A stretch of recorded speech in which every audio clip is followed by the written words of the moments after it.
लोक पटकन चिडतात, लॉजिक नसल्यासारखे बोलतात. पण जेव्हा कोणाशी युक्तिवाद करतो तेव्हा तो व्यक्ती कोण आहे, त्याची बौद्धिक पातळी किती आहे हे समजून घेणं फार महत्वाचं आहे. आजच्या व्हिडिओमध्ये आपण जाणून घेणार आहोत बौद्धिक पातळी वाढवायची कशी. आपण आपल्या अवतीभोवतीच्या लोकांकडनं बरंच काही शिकत असतो आणि त्यातनं आपण आपल्या स्वतःला इम्प्रोव्हाइज करत असतो.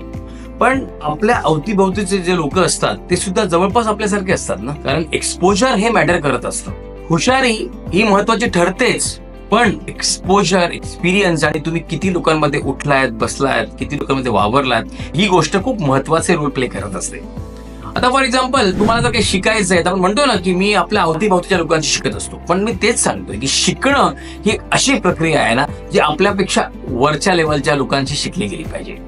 का? फॉर एक्झाम्पल तुम्हाला जर समजा कोणाची डिबेट करायचं, तुमच्या कोणाशी तरी वाद झालाय, आपण नॉर्मली काय बघतो की लोक पटकन चिडतात, पटकन रागावरती येतात, पटकन लॉजिक नसल्यासारखे बोलतात आणि जेव्हा डिस्कशन कुठे लँड होत नाही ना तेव्हा पटकन चिडायला सुरुवात करतात. त्यामुळे आपल्याला हे समजून घ्यावं लागेल की आपण जेव्हा कोणाशी युक्तिवाद करतोय तेव्हा तो व्यक्ती कोण आहे, त्याची बौद्धिक पातळी किती आहे, त्याची अंडरस्टँडिंग लेवल किती आहे हे समजून घेणं फार महत्वाचं आहे. तुम्ही प्रत्येक व्यक्तीला एकसारखं नाही समजू शकत, कारण प्रत्येकाची बौद्धिक पातळी वेगळी असते. आता बौद्धिक पातळी वाढवायची कशी? पुस्तकं वाचली पाहिजे, ऑफकोर्स. ज्ञान हे अतिशय महत्वाचं असतं, पण ज्ञान तुम्ही कोणत्या जागी कशा लोकांमध्ये घेताय ते सुद्धा प्रचंड महत्वाचं असतं, नाही का? कारण जेव्हा तुम्ही ज्ञान एखाद्या अशा व्यक्तीकडनं घेते ज्याच्याकडे स्वतःकडे लिमिटेड ज्ञान आहे किंवा ज्याचं एक्सपोजर कमी राहिलंय, ज्याच्याकडे अनुभव कमी राहिलाय, तर तुम्ही पण त्याच गोष्टी शिकाल. पण तुम्हाला जेव्हा अनुभव कोणाकडनं शिकायचा आहे, तुम्हाला कोणाकडनं काहीतरी एक्सपिरियन्स घ्यायचे, तुम्हाला काहीतरी इंटेलेक्च्युअलिझम आपल्यामध्ये आणायचंय, तुम्हाला पण वाटतं की मी सुद्धा एक चांगली पर्सनॅलिटी, चांगला बोलणारा, चांगला वक्ता, लोकांनी मला ऐकावं अशी माझी पर्सनॅलिटी व्हावी, तर तुम्ही काय करायचं की उच्च पदीच्या लोकांचे भाषण ऐकायचे, त्यांच्या गोष्टी ऐकायचे, ते कसे बोलतात, बोलताना किती आर्ग्युमेंट करतात किंवा आर्ग्युमेंट्सला कशा पद्धतीने हँडल करतात. काही लोकांचा स्वभाव असतो की ते पटकन चिडतात, कारण बौद्धिक पातळी छोटी असल्यामुळे त्यांना कळत नाही की काय त्याचं उत्तर असावं आणि उत्तर जमत नसल्यामुळे पटकन चिडतात. ह्याच ठिकाणी जर एक टॅलेंटेड, एक व्हेरी इंटेलेक्च्युअल, एक हुशार माणूस असेल तर तो काय करेल की तुम्हाला त्याच सुरामध्ये तुम्हाला आधी तो प्रश्न करेल की तुम्हाला चिडायची काय आवश्यकता आहे, मी काय चुकीचं बोललो, ओके, तुमचं सांगायचं उद्दिष्ट हा आहे, मग हे नाहीये, मग हे का, मग असं का?